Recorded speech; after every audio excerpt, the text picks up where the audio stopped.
You've seen the ads. Get your free credit report, free credit score, 0 costs. Sounds great, right? In a world where everything costs money, a free credit report feels like a no-brainer. But here's the cold, hard truth. There's no such thing as a free lunch, and there is no such thing as a truly free credit report. Hi, I'm Hugo Blankingship. This is my partner, Tom Christiano. We're credit protection lawyers helping residents of Virginia and the D.C. area fight back against credit reporting nightmares. Today, we're going to peel back the curtain on those seemingly generous offers from sites like CreditWorks and freecreditreport.com and more. And we'll show you the shocking things that are hidden in the I agree box that could cost you your right to a jury trial, and the things that you really need to avoid. You're right, Hugo. When consumers call us at our Reston, Virginia office to discuss inaccurate credit reports, we will direct them to annualcreditreport.com to get a truly free credit report with no strings attached from each of the credit bureaus that can report inaccurate information, like Equifax, Experian, and TransUnion. Hugo, what do you think about all those free credit report offers? Well, they're not free. Now, I know they're not going to charge you something. You don't have to put your credit card down. You don't have to do it. But what they are waiting for is they're waiting to get your information that you're going to have to fill out, which obviously they would need in order to locate your credit report. But now, once they have that, then they're going to have you click the I agree box. Now, we all see those things, and we go through websites and it says, click here for the I agree. And you're not getting that report until you click that box. But when you do, here's the big surprise. Guess what? Behind the curtain is a 70-page contract that you just agreed to. What do you think about that, Tom? Now, hold on a second. Let's slow down a little bit here. So they're applying for what they think is a free credit file. Yep. So they get on the website and they provide their name and address, social security number, birthday. Yep. Okay, so that's easy enough, right? Seems that way. Okay, so then you're saying is there's a little teeny box that says that they have to check, and it says, I agree. You're not getting a credit report. Now, there's a bunch of different companies that you got to watch out for. freecreditscore.com, freecreditreport.com, creditscore.com, creditreport.com. They're all very similar, and most of them maintained and managed by Experian. These are all Experian products. And Experian wants you to click that box that says, I agree, because as soon as you do, the law is going to say that you have agreed. You've agreed to all those terms and conditions, the 70 pages of terms and conditions that are in that report. Right. And that's what I was trying to get to earlier. So you click the box, correct? Right. And then there's a hyperlink next to the box, right? There is a hyperlink. And if one were to click on this hyperlink, then you're going to get approximately 70 screen pages of information. And what's the most critical information that's going to be in there? That's the arbitration clause. So buried in the middle of this 70-page document is going to be a provision that says that you and CreditWorks or freecreditreport.com, whoever it is that you check through, you have both agreed that if you have any disputes later in life that you're going to resolve them by arbitration. And there's also another little kicker, and it says that any of our affiliated entities. Guess who's affiliated with them, Tom? Well, it's Experian, Hugo. I know the answer. That's exactly who it is. Now let's break this part down a little bit. So you click on the I agree box. There's a 70-page hyperlink. We just covered that. And you lose your right to a jury trial. Now, the way I understand it, you not only lose your right to a jury trial, but you lose your rights that go with every part of a federal court lawsuit, correct? Yeah, there's a lot to it. So the difference between being able to go to a federal court and file a lawsuit against Experian for not fixing your credit report due to a fair credit report violation and going to arbitrations like night and day.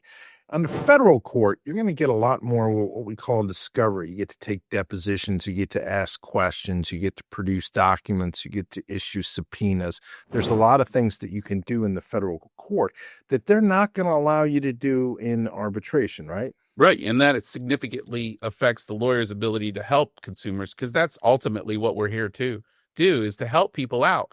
We feel their pain, and then we understand the damages caused by inaccurate credit reporting. And Experian knows this, and that's why, in my opinion, why they want to rip away jury trial rights through a buried hyperlink. It really isn't right. Do you think it's right? No, it's definitely not right. But this is all part of their plan. They want to make it cheaper, faster, easier for them, and they want to make it more difficult for the consumer lawyers to get to the information, to uncover exactly what Experian did, and to prove that they violated the act, and they did so in a willful way, so that the court can award punitive damages. There's also another problem that they have, Tom, and that's with the appeals. Tell them about the appeals issues. Well, you really don't have an appeal of an arbitration decision. That's right. And that's of something that consumers learn the hard way. So you better win the first time. And the arbitrator can virtually never be overturned unless they can demonstrate some sort of animus, or they just come out and say something crazy that they know they'll never say. But they can rule any way they want to rule, and you really don't have any right to challenge their fact or legal determination, do you?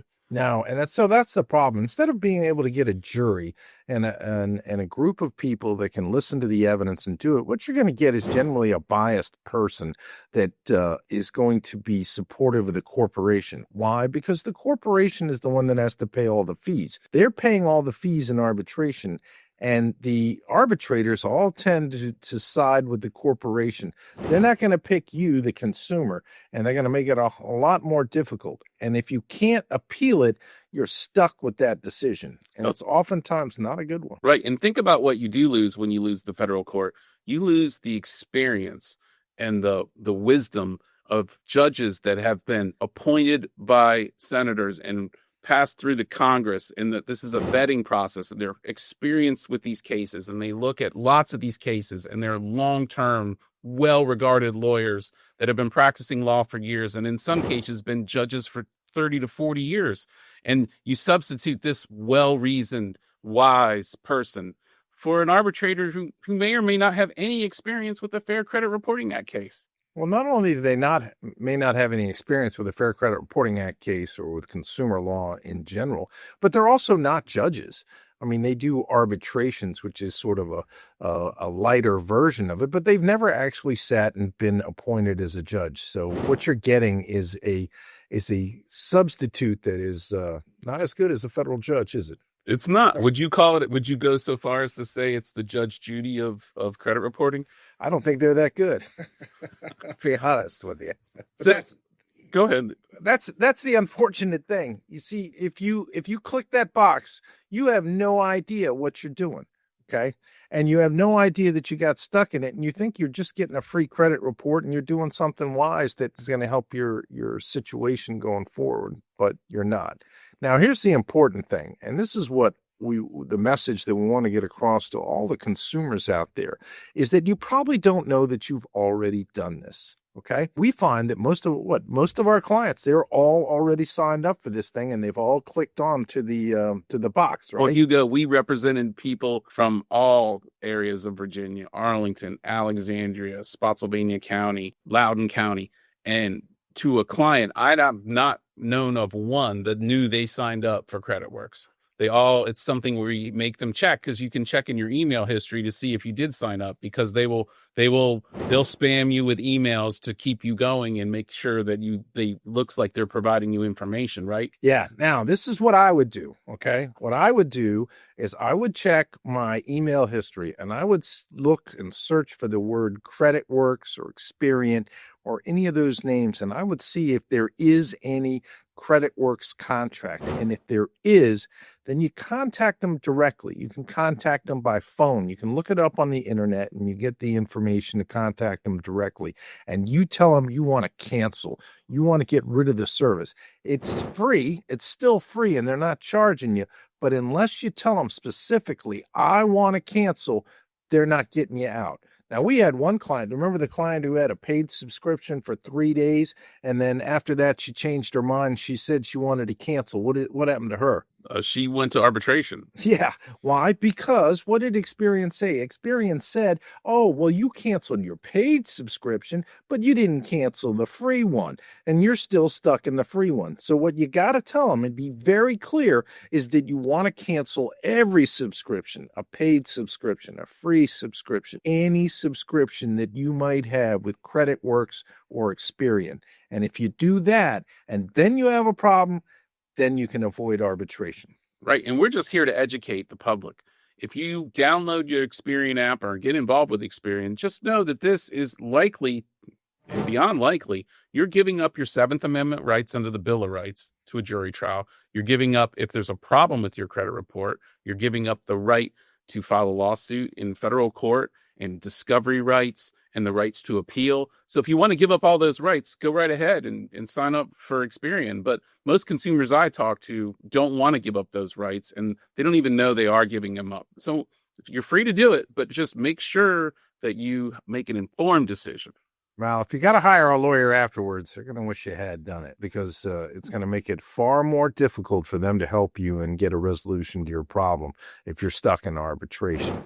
Now, here's the other piece of advice. Your friends, your friends on Facebook, your friends at work, anybody that probably doesn't know about this, but you've checked it out because you've seen our video, okay? Tell them about it. Tell everyone you know, okay? Go and check your internet and in your email and find out if you have signed up for this product, and do whatever you have to take to get it off, to get away from them. And the other thing you can do is my understanding is at the present time of this video, there's legislation that's bipartisan support, because if people are going to agree to arbitrate, then they should at least know what they're signing up for. And in some instances with employment cases, my understanding is that you can get out of an arbitration agreement, but typically consumer contracts are different and they're very difficult to impossible to get out of. So you can also contact your elected representatives and say, hey, look, when this bill comes up, I want my rights to defend myself from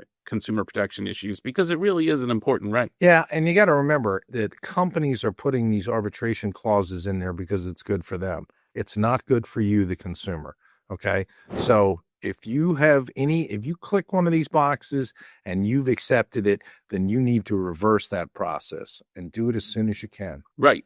And remember, you can always use the free credit report process at annualcreditreport.com. So if you're concerned about identity theft, or maybe there's a creditor that's not reporting accurate information on your credit report, you can go to annualcreditreport.com and receive a free copy, a truly free copy of your credit report.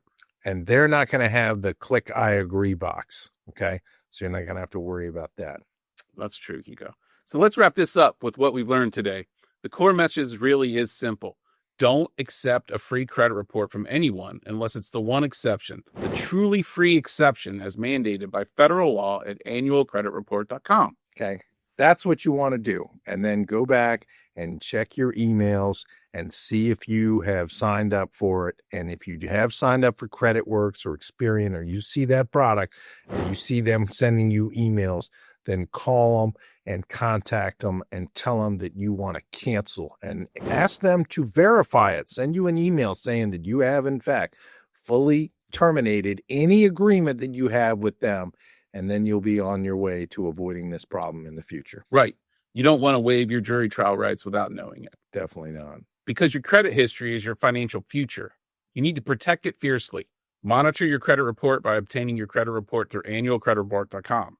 And I hope this video helped you understand your rights and how to obtain a free copy of your credit report. Now you can hit like, subscribe, and tell your friends, and share this video, because someone you know may need to obtain a free credit report to figure out what's inaccurately reporting on their credit report. Or more importantly, somebody you know is already signed up for it and they need to get rid of it as well.